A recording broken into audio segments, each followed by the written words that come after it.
This is Democracy Now! I'm Amy Goodman as we look at the wrongful death case against Boeing. After a preliminary investigation into last month's Ethiopian Airlines crash has revealed damning details about the aircraft manufacturer and raised new questions about whether it gave pilots proper instructions for navigating new software. These findings were released Thursday in Ethiopia based on the analysis of a team of 18 investigators. They come less than a month after the Ethiopian Airlines Flight 302 crash, which killed all 157 people on board.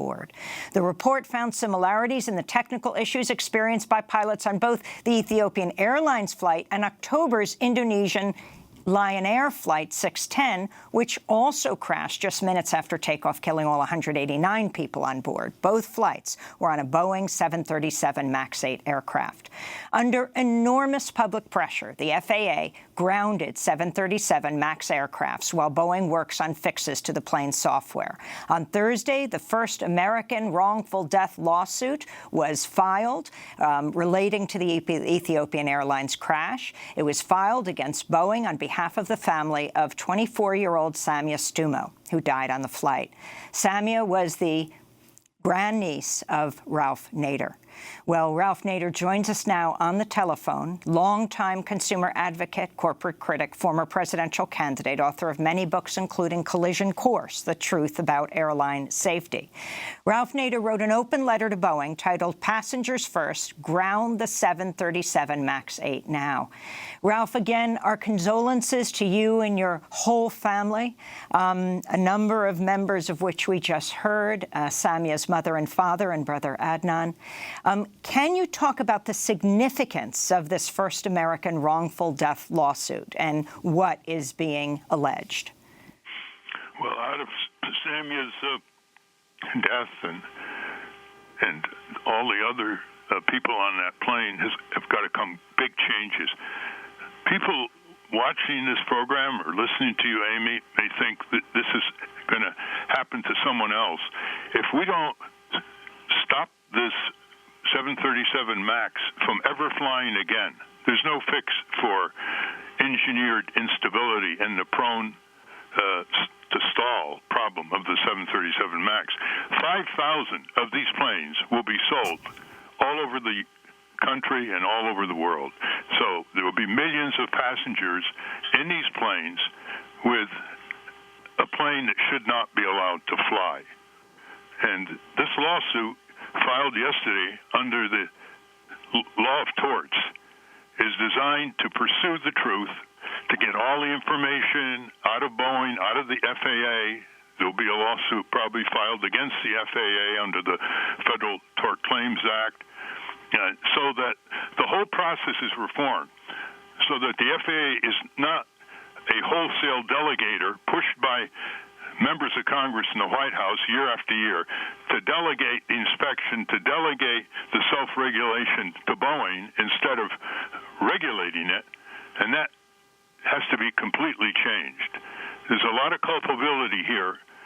Boeing's homicide, Boeing's criminal negligence is now well documented, and there'll be more whistleblowers and more information coming out from all quarters. But the Congress bears a very serious responsibility. It's been stopping aviation safety reform. It's been supporting White House cuts in the budget of the FAA.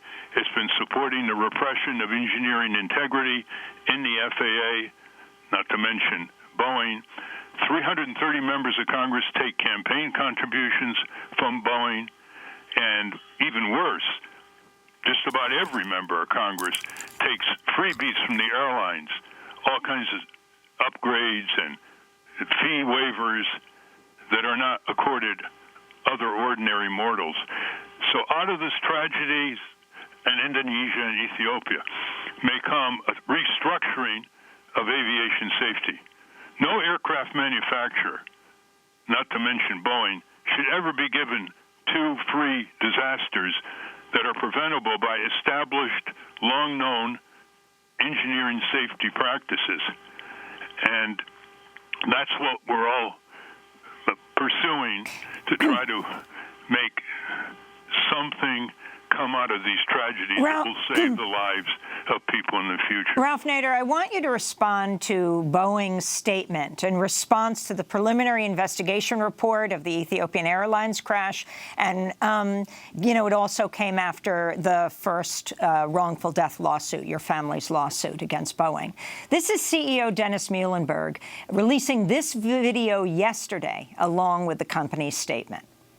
We at Boeing are sorry for the lives lost in the recent 737 MAX accidents. It's apparent that in both flights, the Maneuvering Characteristics Augmentation System, known as MCAS, activated in response to erroneous angle of attack information. The history of our industry shows most accidents are caused by a chain of events.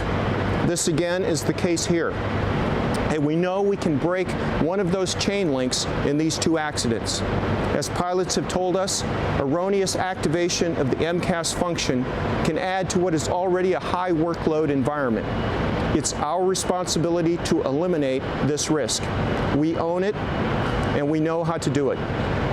From the days immediately following the Lion Air accident, we've had teams of our top engineers and technical experts working tirelessly in collaboration with the Federal Aviation Administration and our customers to finalize and implement a software update that will ensure accidents like that of Lion Air Flight 610 and Ethiopian Airlines Flight 302 never happen again. So that is Boeing CEO Dennis Muilenburg in a video released yesterday after the lawsuit and after the preliminary findings. Ralph Nader, your response. Well, it's pretty close to admission of fault. I don't see how they're going to defend the civil lawsuits. They're facing a criminal probe from the Justice Department and the FBI with an active grand jury. And as Flyers' Rights Director Paul Hudson, who you'll be hearing from, has pointed out again and again, deregulation means death. It means the repudiation of a structure of aviation safety that people expected to be able to trust. So this is an amazing early admission by the manufacturer before even the first deposition is ordered. And Ralph, we are about to go to Paul Hudson, but before we go, your family has filed suit against Boeing and a complaint against the FAA. The significance of Boeing and the FAA. Well, they're both at fault, and as Paul Hudson will point out, there has to be legislation in Congress. Senator Blumenthal of Connecticut is about to put a bill in to re-empower and bring back the delegation to Boeing back into the FAA and make it a strong regulator. He's also going to propose criminal penalties. Believe it or not, the FAA statute doesn't have criminal penalties for willful and knowing violation. And I think we'll see a lot of change, but don't take anything for granted.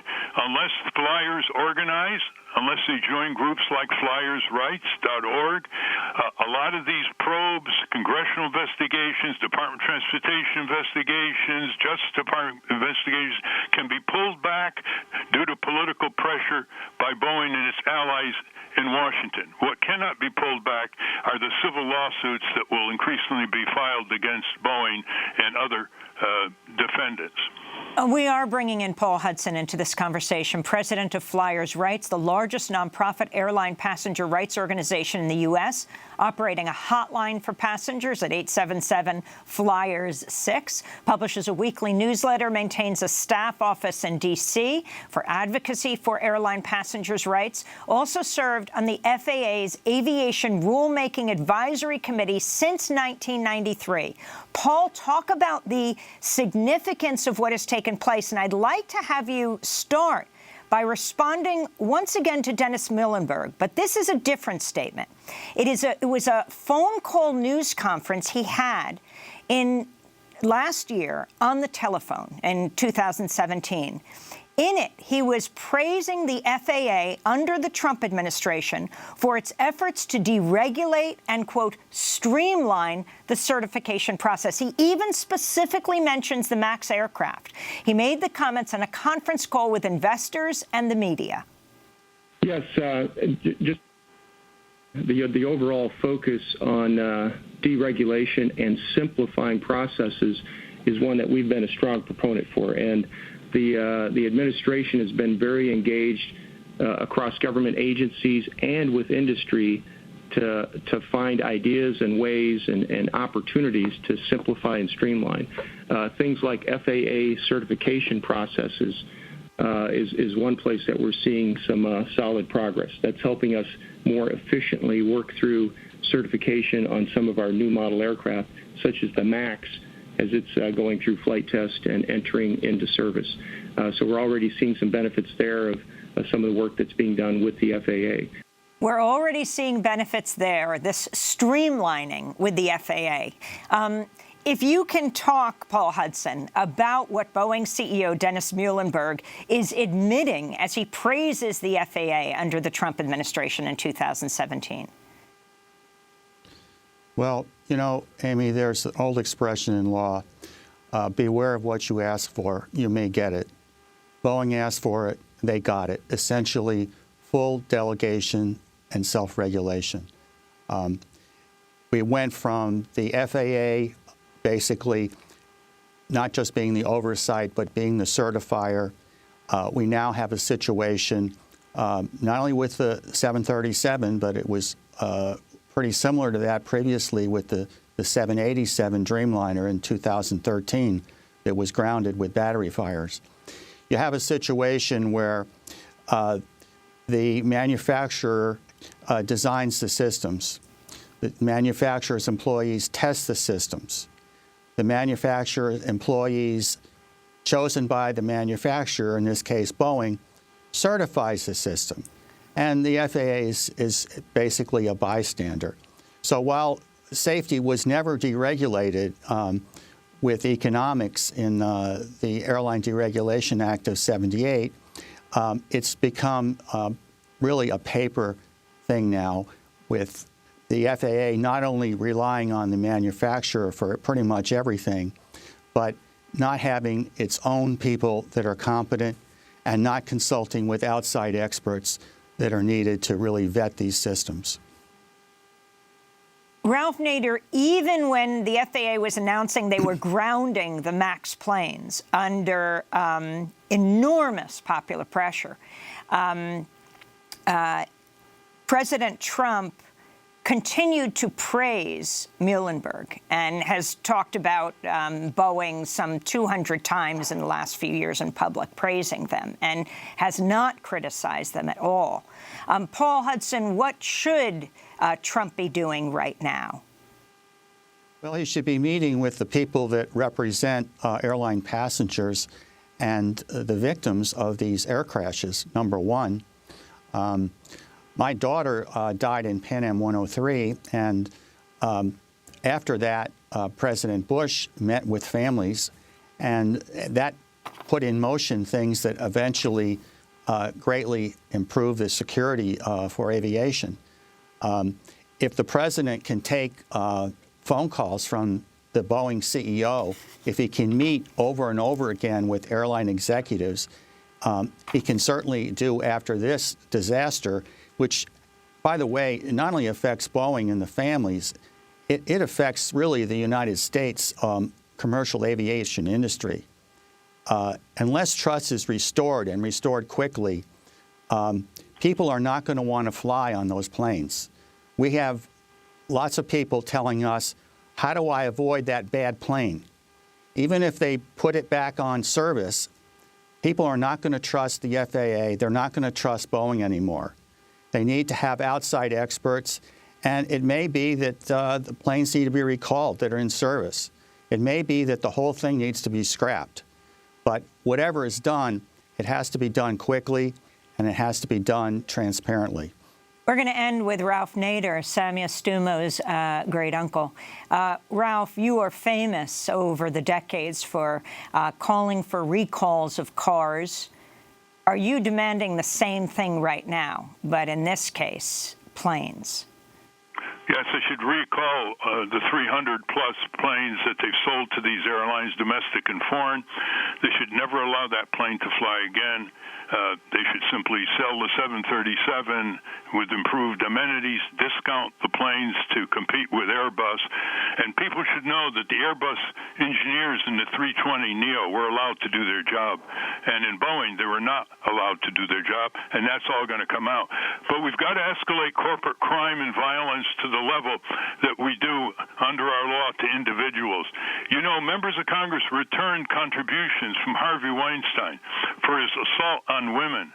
And now they should return all their contributions from Boeing for the corporate homicide of Boeing in preventable deaths of 346 people from Indonesia to Ethiopia.